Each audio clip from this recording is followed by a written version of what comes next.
Kumbang koksi atau disebut juga kumbang kepik adalah kumbang kecil yang membentuk famili Coccinellidae.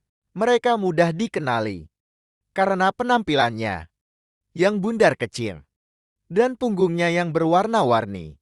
Serta pada beberapa jenis yang memiliki bintik, serangga ini dikenal sebagai sahabat petani karena beberapa anggotanya memangsa serangga-serangga hama seperti kutu daun. Walaupun demikian, ada beberapa spesies koksi yang juga memakan daun, sehingga menjadi parasit bagi tanaman.